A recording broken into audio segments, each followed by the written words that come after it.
Okay, so most of you are prospective homeschoolers, is that right? How many of you currently homeschool? Okay, so more than more than one kid? Anybody? You understand the juggling act that is parenting more than one child, let alone trying to teach more than one child. It is difficult. Okay, so today we're going to be talking about just some strategies that I have found to help me homeschool multiple children.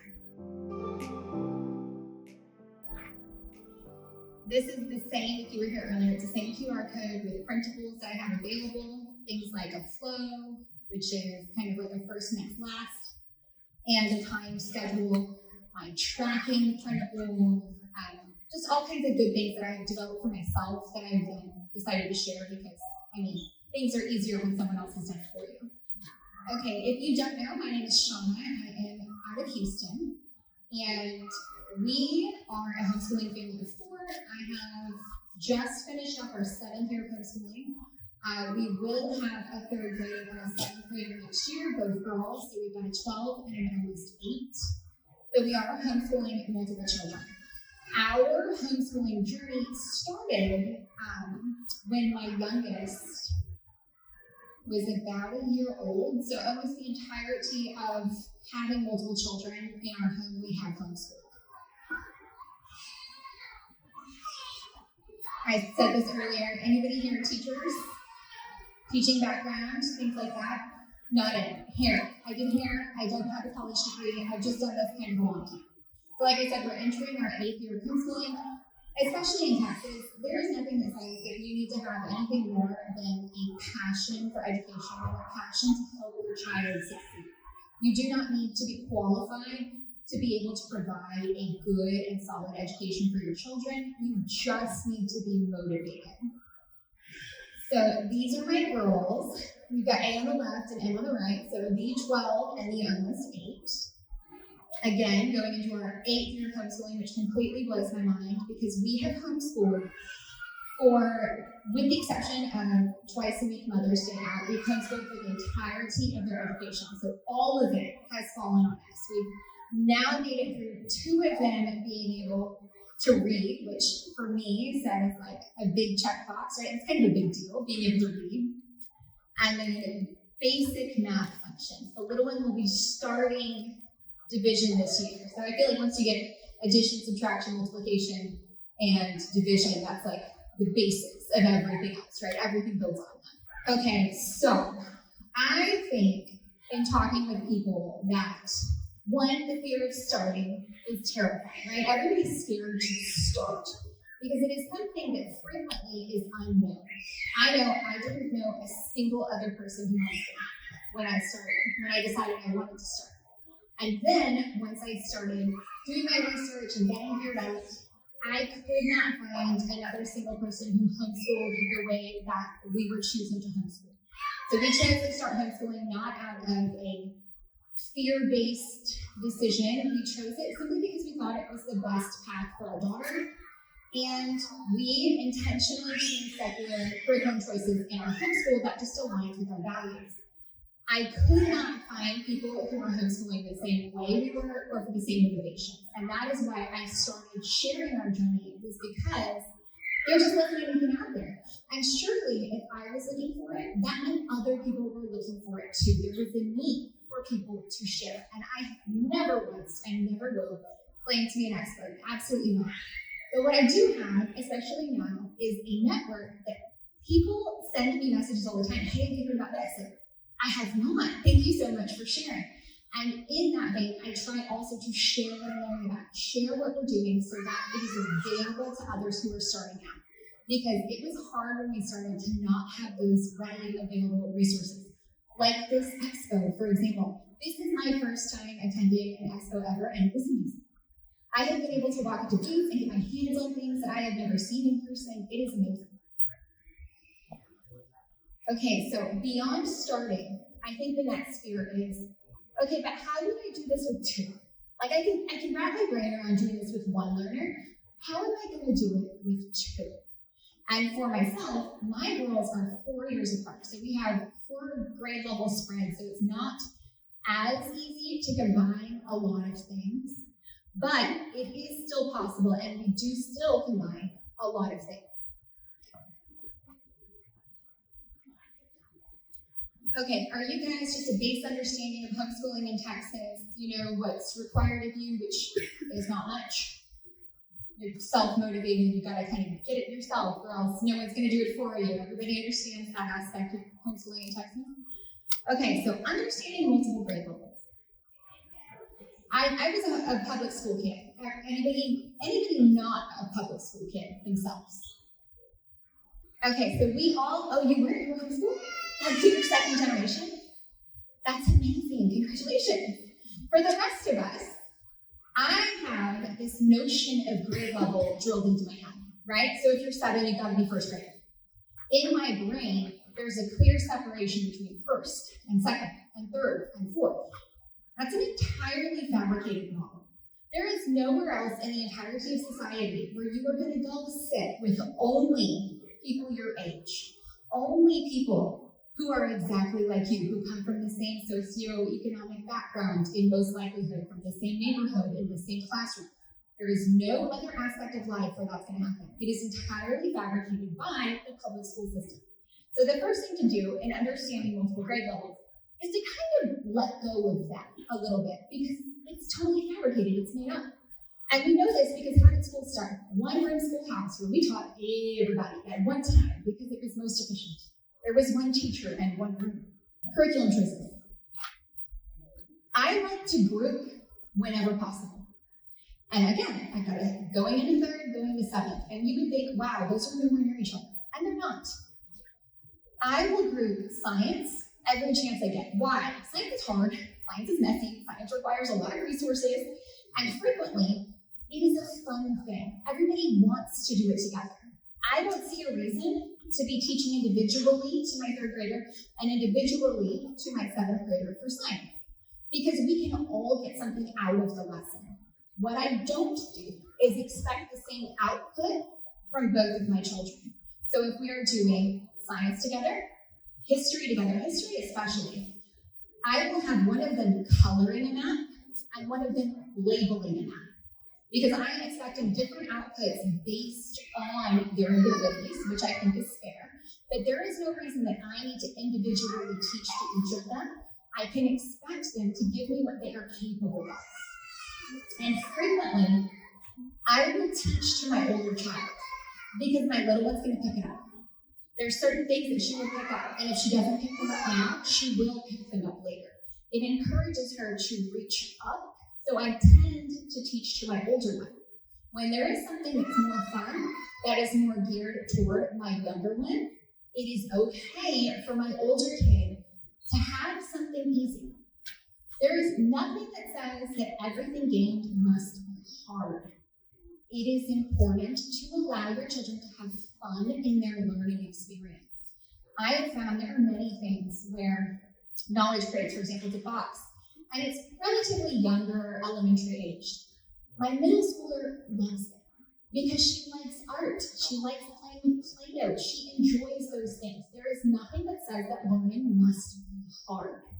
It is okay if you are teaching to the third grader and the seventh grader has an easy time of it. Sometimes it is very valuable to their self-confidence to automatically be able to put a win in the column.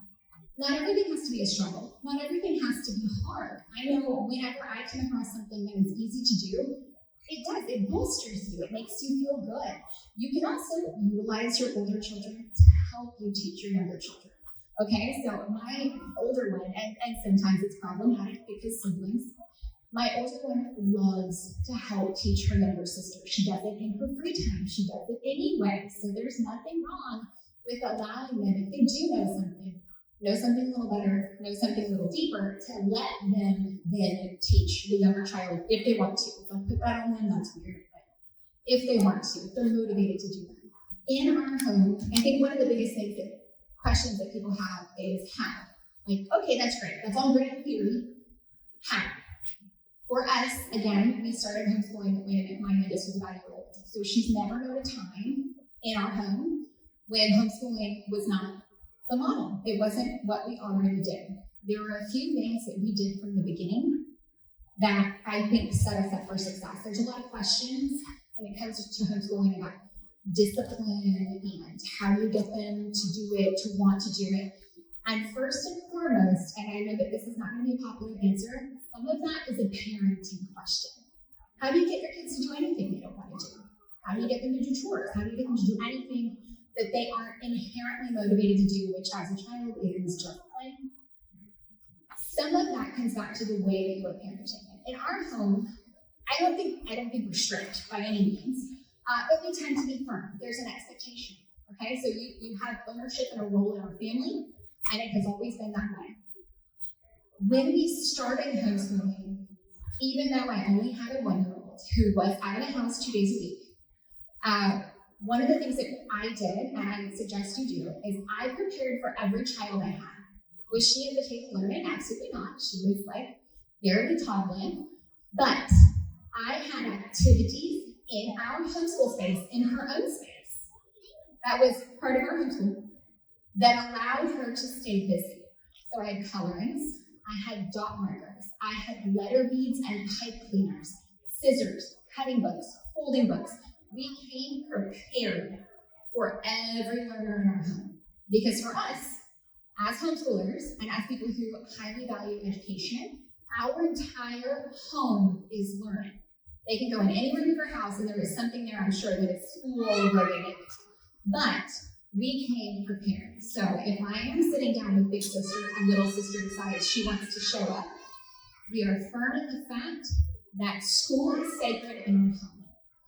Everyone deserves an education, and you will not get in the way of anyone else's education. The same goes for you getting in the way of your own education. Okay, so I understand you're having a bad day. I understand it's going a little rough. You don't want to come to the table. You're not feeling like it.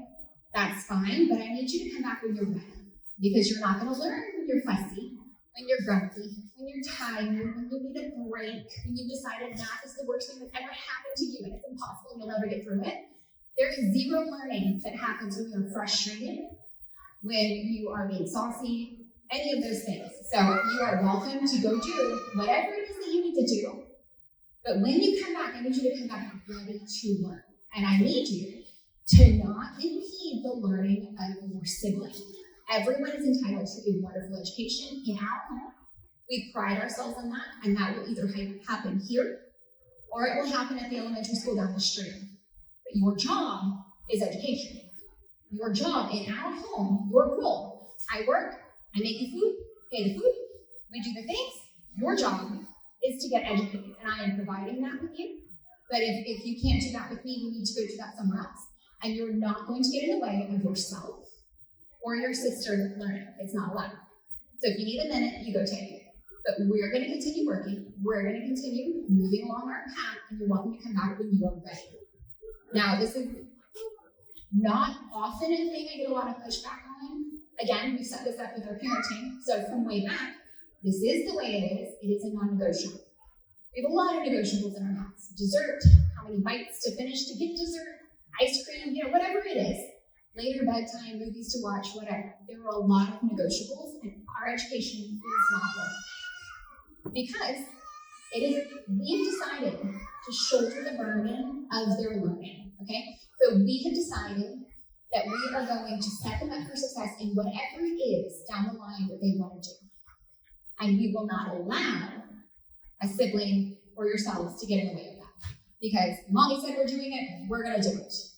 And it is important to us. Now, when it comes to curriculum choices, like I said, I group whenever possible. And there are a lot of things that you could think you can't group. We do history all the time. I can't think of a time when my youngest hasn't been hearing history because we do a lot of audiobooks in the car.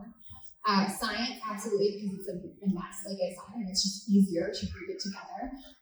Both of them actually watch Crash Course history or Crash Course episodes together. This is something they enjoy doing. I think it tends to be high school level for those, but they like watching them. They're animated, they're fun. If you haven't checked them out, amazing free resource, absolutely amazing. And we will do Khan Academy courses together. And I will either, when we do these, because we've done middle school versions. So what I will tend to do is every other question or so, I'll be like, let your sister answer. So we'll let the little one answer, and if she doesn't get it right, then it passes to the big kid, because the big kid's over there like, I got this, I know this answer. Like, I'm so ready, I'm excited. So she loves getting on that when she can, to jump in and do that. Now, there are certain things, especially when it comes to math and language arts, you need to meet your children where they are. Because, I mean, my third grader is not writing essays. She's cool, but she's not that cool. I'm like a really good teacher, but I'm not that good. So she is not at all in that place.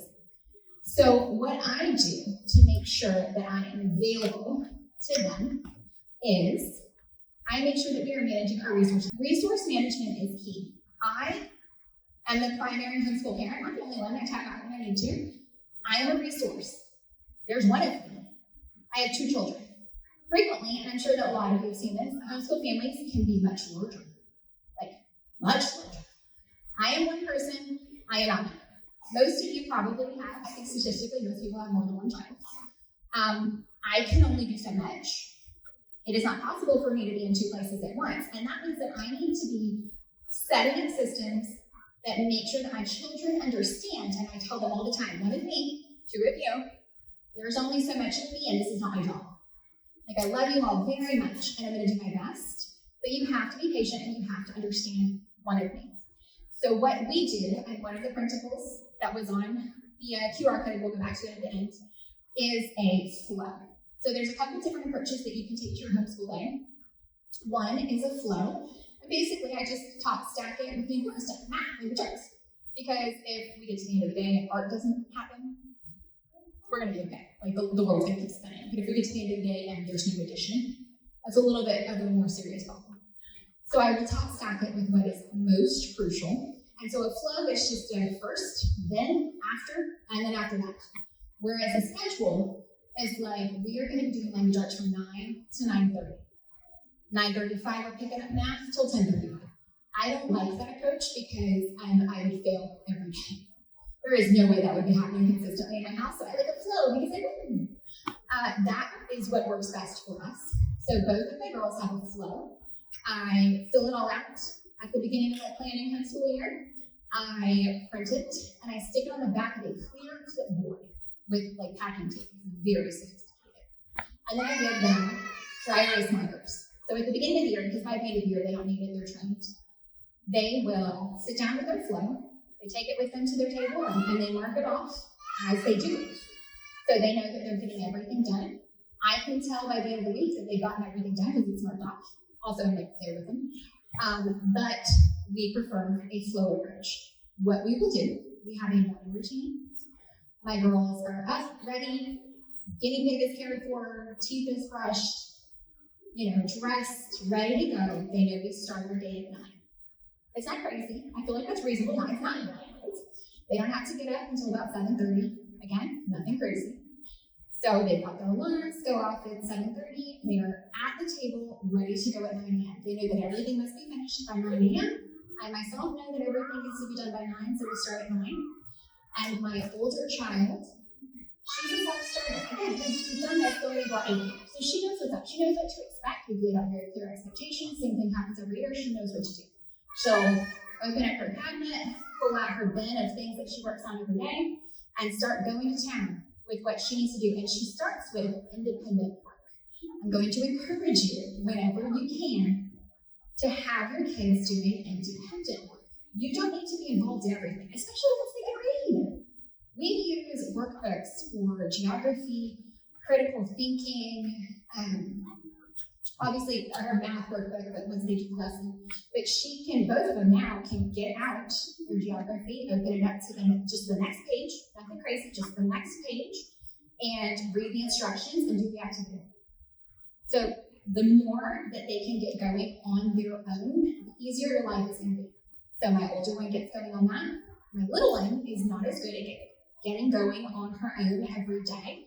So we tend to start with our language arts. We tend to start together doing our spelling lesson, things like that. So I will get her going while my big kid is working on her independent work, and she just builds up a pile of things I need to check.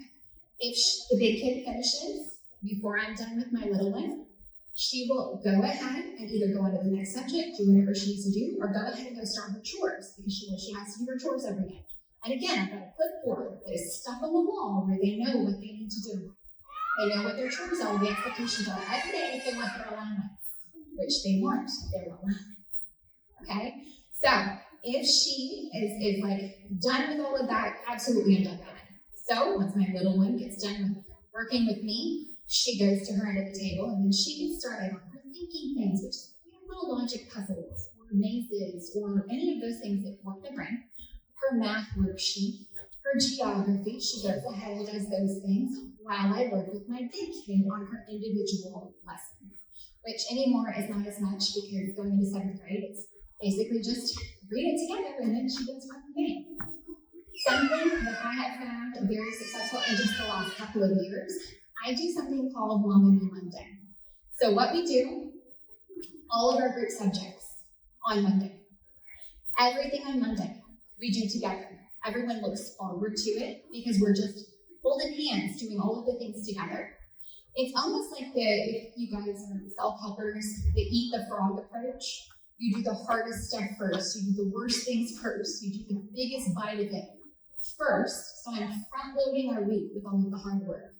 So on Mondays, we do all of our group subjects together. If I'm reading chapters in their books, if we're watching their math lessons together, because, well, I need to watch this. So we're doing all of this together on Monday.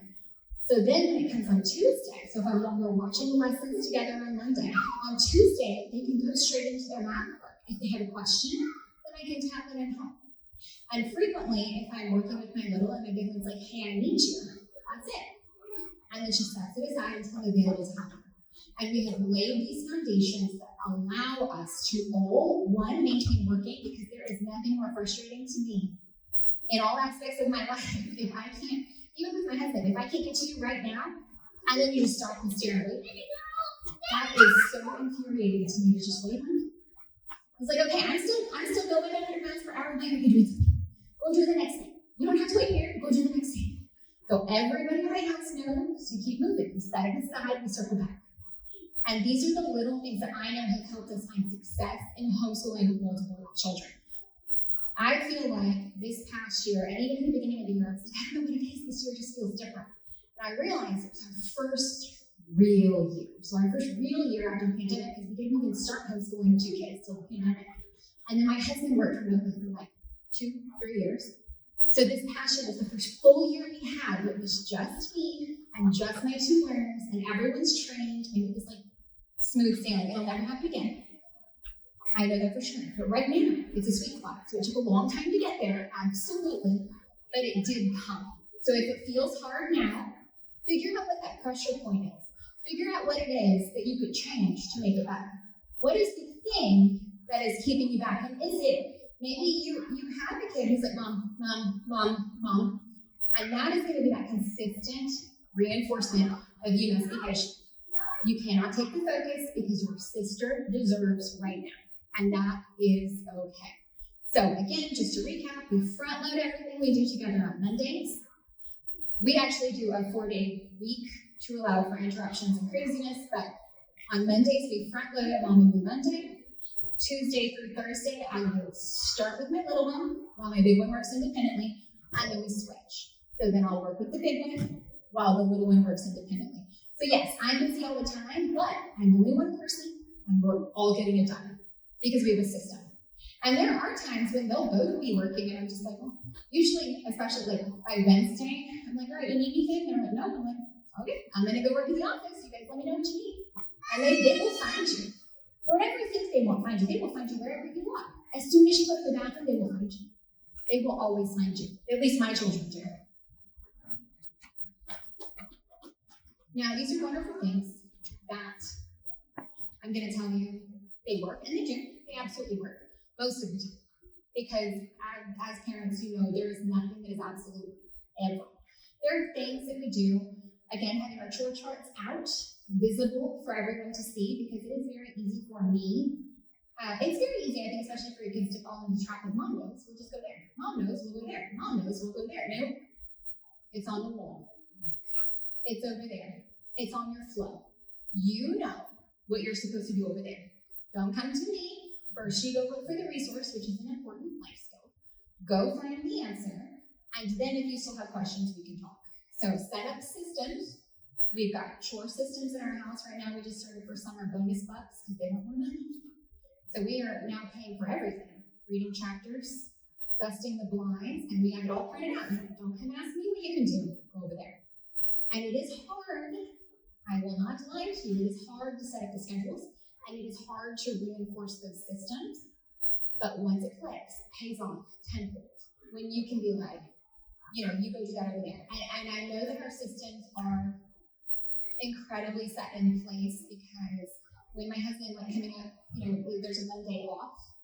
So whenever dad has off, and we'll still homeschool, which not now because we're finished, but like Labor Day or whatever, if we're still homeschooling, he knows to get the flow, to do the thing. He knows to open up the book to where the page flag is. Because I'm not one of those people who sits down every week and does hours of planning.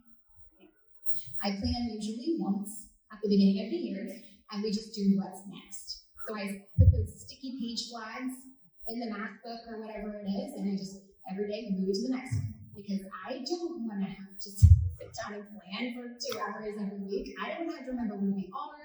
That is just a mental load I cannot fathom. So we just sit down and do it. And now everyone in our home knows how to pick up.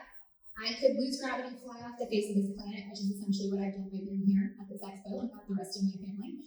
And everyone continues as if the world is still spinning. Everybody's doing great because they know what's next. We've put in those systems and in that training that allows everyone to find success in their home.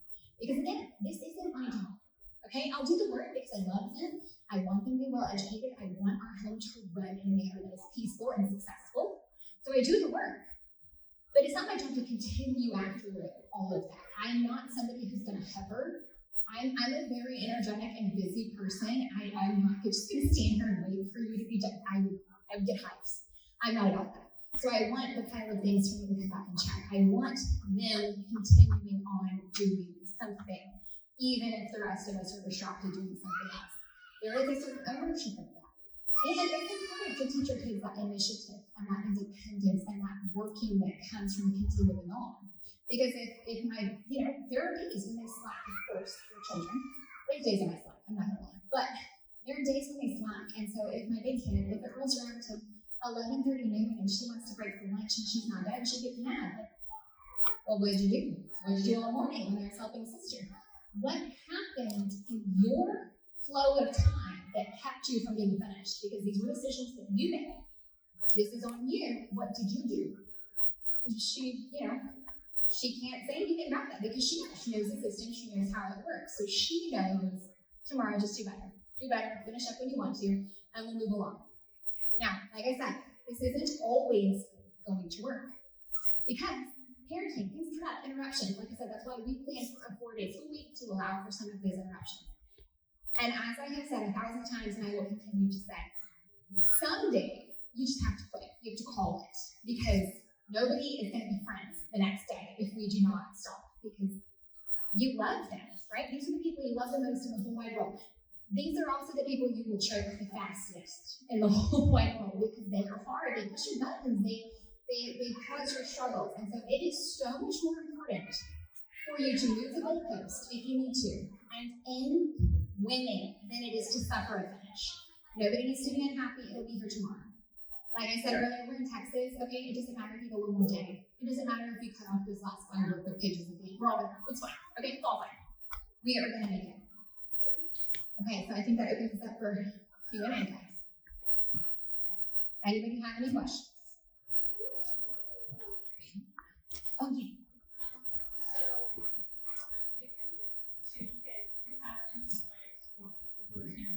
Homeschool with more than 2. So I've got a friend who wants to homeschool, but she's got 5. Okay, so if she has 5, they are likely close together, right? No? Oldest is 11, the youngest is a month older than mine. Okay, but what are the ones in the middle? 7, 5. Pop quiz, I'm sorry. Yeah, 7, 5, and 2. Okay, so 2 and 3 is basically preschool. We set them up with dot markers, letter blocks, puzzles, and training them in understanding that when you come to the table, we come to the table to learn. You're welcome, because at that age, I mean, let's be reasonable, especially preschool age, you are welcome to go do, play, whatever, but we are working. If you want to be working, you'll be working. So at that age, I would worry about training them. With the baby, I mean, the best you can do is breastfeed on demand. I mean, I don't know, how many times? But the older ones, again, I group whenever possible. And if you have adjacent grades when it comes to like math or language arts, that's reasonable, essentially, to be doing reading and spelling and things like that together if they're that close. If they have a similar skill set, I think that's completely reasonable. Because again, I have the luxury of only two. However, there are a lot of families, especially homeschool families, that are much larger. So the biggest tip is, one, getting everybody on board with understanding that there is one of you and respecting other people's time and space and education and grouping as much as possible. Anybody else? So, like, you mentioned individual work. Do you have any websites or, like, as far as ideas of giving them individual work? Oh, like independent work? Workbooks. For us, we do workbooks, which actually right now is an amazing time to hit the dollar store. They have usually like little like Star Wars themed or Disney themed like math workbooks for the summer, even if it's, or probably especially if it's remedial. So say you've got a kid doing multiplication, if you can pick one of those up that's like addition and subtraction facts, that's busy work. It is no different than if you think about like a teacher in a classroom. They aren't actively teaching every individualized kid all day. No, there's a lot of stuff, right? They teach to the median, and so they're allowing other kids. Not everything needs to be hard. It is important for some things to be easy, especially I think when it comes to independent work. There's an expectation, like in their math, you sit down and do that on your own. We've done the lesson together. I'm here for help, and then I'll check it and we can review it after. But that middle time, it is okay for them to work independently. So I would say anything that they can do, whether my little one did, I think it's Kumon has cutting books. They're so cute. Every page you tear it out, and there's certain places they can cut from photos. It makes like an animal face or whatever. Things like that are really amazing. And cutting Play-Doh cleaners are such amazing fine motor for their development. So literally anything that you can come up with, paint in a Ziploc bag, tape to the table. We've done, I've gotten wild in my house just trying to entertain someone while the other one's working. Anybody else? Advice for starting a flow without making it seem too overwhelming when like you have one. So for example, I have a 5 and a 4-year-old. They're 18 months apart. Yeah. But sometimes if you start something like that, they get very intimidated quickly. Absolutely. I like to involve my children in what we're doing, which I know sounds really crazy. Not that they have say over it, but so that they have pride and ownership over it. So even now, I'll be like, hey, what do you think about, the same curriculum we've used for next year? How do you feel about that? And get their feedback. If I were in your position, I would sit down with a blank flow. I would probably pull out everything we had to do. So I would lay it all out and be like, okay, well, what do you think you would want to work on first? And then write it down in the first thing. And then I would also, something that we use a lot, we use Timberdoodle curriculum kits if anybody's familiar, but it's a lot of play-based work, there's a lot of art, there's a lot of games, things like that, which are all fun and amazing. Are they learning tools? Absolutely. I don't schedule those because I feel like that's pointless. Like my kids are going to get to it when they get to it. And so if they, if there's an art kit that they don't do for 3 months, then they'll pull it out and do it all in a week. I don't schedule the fun stuff because the fun stuff always gets done. So in an effort to keep it from being overwhelming, I would probably just stick with the things you really want to get done, but I would add in a little bit of what they want to do. So if their favorite thing to do is sidewalk chalk goes on below. We are planning it. So you do language arts, we do sidewalk chalk. Like make it the bribery and barter system. I mean, it works. Anybody else? Yeah.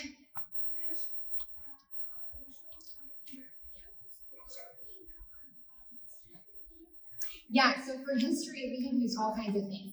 There's crash course, well, there's tons of videos online of different topics. There's actually We used it a lot this past year. There is an amazing series on explorers on PBS, which is really well done. My kids like to watch that. All kids like, screens are exciting. So if it's educational, I'm counting that as school. We also like to do audiobooks in the car. Several of the curriculums, Handy Press for History Quest, Curiosity Chronicles, Joy and Income has a series. They're all available on audiobook, so we will listen to them in the car. I actually, right now in my car, have history timelines and colored pencils. So we'll listen to it in the car, and then they can map it out while we're driving, because we're in the car a lot. I don't know if you guys kids do anything, but we're in the car a lot, and in Houston, everything's a half an hour away. So we get usually a full chapter any day we want to in the car, and they'll listen and be mapping it out, and that gets them, at least my little one, she's actually quite good with history, and it's not necessarily because we were teaching it to her so much as she's picked up on it just from exposure. So for me, that's an easy way to check that box. Not everything has to be hard. If you can not everything is a full curriculum. If you can get them to want to learn something, that's by far the best way to do it. So if you can get it to be fun. We were talking about Minty and I were talking about the art bee cuttings over here. So if you could teach them about Paris by cutting paper, I want to do that. Like, that looks amazing. It doesn't have to be hard, and it doesn't have to look like school. Everything in your life is learning, okay? So fractions with baking in the kitchen, that counts. That really counts. Go in your backyard with a magnifying glass, that counts. And it doesn't have to be individualized to each child, okay? So this coming year, we're doing middle school chemistry together as a family. This past year, we did biology through Khan Academy and the Big History Project, which is a middle school curriculum. My little one loved it. She likes being included, especially, I was the oldest sibling, so I don't get it. But if you're a younger sibling, you want to do what the bigger one is doing. So if the bigger one is being a great model of showing that it's time to learn and all of those things, the little one really does want to do that. They want to be the big kid. They want to do those things with them. So for us, we found, and we've even wrote my husband into a bunch of things. We've made it a family learning environment, not necessarily just school time. Because, as homeschoolers, school never ends. It's all the time. Anybody else? When you do Mondays, if you had a curriculum that was 2 lessons a week, history, would you do both of them on Monday? So what I did this year, like with the Big History Project, for example, it was just kind of a lot. We just did it all Monday. But it was a lot of little things. We just did it all on Monday. But if that doesn't work for you, maybe you start every day with Mom and Me first hour, or however it kind of blends in, or you take it just one lesson a week and go through summer, or just get creative. You buy it, you use it how you want to. I have yet to use anything the way they told me to use it, because I've never found success that way. It's hard, it's stressful, it's intimidating, it doesn't make sense to me, because for the longest time I didn't even know what the word scope and sequence meant. I was like, I don't know what it is. Because again, here, not an educator, but it's intimidating. Because I know there was a language arts program in Mostos that we got, and the teacher's guide alone was like this thing. I was like, I don't know what to do with that. We just used it the way it works. So look at it, by all means, try to understand what they're telling you, and then do what works. There's not a single thing I've used according to plan. Because it's mine, and I pay for it. Same, weave hair, it's your hair, do what you want. The same thing. Any other questions?